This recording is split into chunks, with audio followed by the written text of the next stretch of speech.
Le Mans Ultimate brings a new update, update 1.2.3, that brings quite a few changes to the game, namely on the Hypercar tires. They will receive a new tire model. This new tire model will bring the handling of the Hypercars to something closer to what is the LMP2s at the moment, with some differences.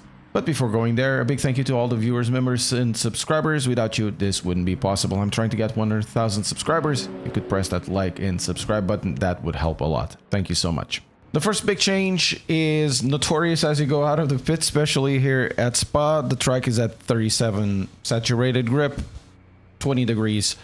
And as we go out with cold tires, we now see that this thing doesn't have any sort of grip whatsoever. So that means you really need to build grip now from the get-go.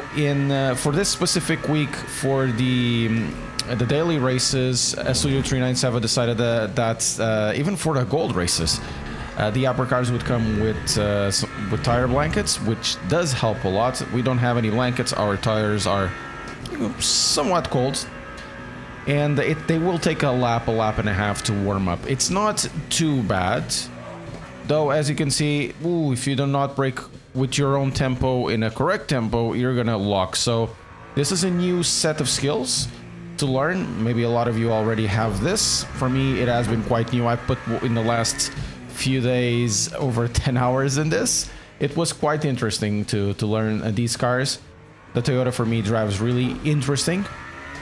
But with this new tire model, the tires feel not slippery at all, but they feel very sensitive in certain load scenarios, especially with cars like the Toyota, the Cadillac, and I believe as well the Alpine that I've tried. Not so much with the Aston. The Aston drives beautifully. The cars, when you start to pivot the car, when you turn the car, and if they are turned too fast, they will load up the tires and unload the tires quite fast. So you need to adapt to it. It's not really a big deal. One thing that I discovered, thank you chat for that, was that in order to avoid it, go to your settings and the rear ARB, you go to detached. The car will simply not be that nervous on the turn in. As we are going into the second lap, we now have a little bit more grip. The tire grip is building not that slowly. It builds actually quite fast. And for the second lap of your run, you actually are gonna have already some sort of grip. Tires are at around, as you can see, 50 degrees, 51 degrees, and they will do quite well. But still, the trail braking needs to be quite on point, and then you can build on that when the tires get warmer. When they get to 70, these cars actually can be used on the brakes quite heavily with no problems whatsoever. And even now, we do have grip, and the car goes flying. Now I'm using a Coach Dave Academy setup. Some of the setups might need to be adjusted for these new conditions until new setups come out. And the way that I have done it to bring it down was definitely with that ARB. My best times are not really that good. You know, I did a 2025 in a qualify. I know for a fact that these, at least for Spa, but in general, it is about 1 second to a second and a half slower than the old times. So I'm still off pace, but still it wasn't really that bad. As we go into this long left, as you can see, the tires are starting to build. We have more confidence in this, and you can go into the brakes quite hardly as well. Now that we are in around 50s, high 50s, low 60s, tires just adapt and go.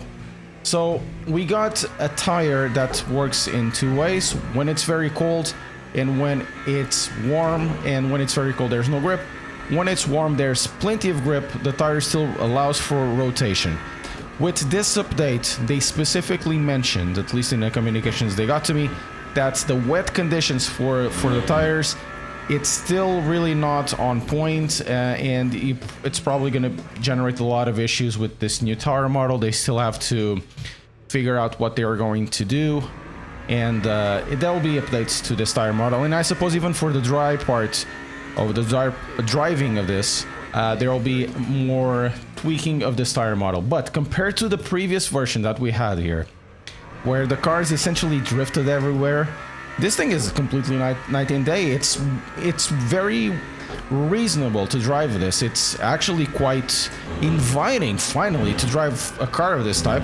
I mean, I'm not the best person in this, and I was still able to, you know, control it somewhat. It reminds me of the LMP2s in a way, not as agile as the LMP2s, but definitely faster in a straight line. Maybe with a little bit of LMP3s plopped on top. But it drives quite nicely. It's a wonderful tire model. Now, one thing that I did mention about the LMGT3's BOPs, I have seen differences between the cars, that some of the setups that I've been using aren't really working correctly. A lot of people, especially with the Porsches, probably the BOP was more adjusted, are stating that the handling of the car feels different, and especially on the braking, as if they added like 100 kilos onto the car, that the car was simply a brick to turn. So that means there is much more to do in this update, more than it just seems from that small indication of BOP change and tire model change that are actually quite deep, and may I say it, game-changing. This new update brings a user interface change in the daily racing. For example, if you were going to register, you would register your name, and your name would be parsed from top rated to lower rated. Now it's just first in, so the first person to register will be at the top. I preferred the way it was before because it was an easier way to parse who is going to be on your split, get more or less an idea. Now it's not there. They said it's supposed to be this way, but in my opinion, I much prefer the other one. If there would be a way to, to choose one or the other, that would be cool. Another thing that this update didn't change was, and that is basically it for this update. So what it does, it's a step in the right direction, where all the tires feel like they are coming from the same universe and they don't act in completely surprisingly different ways.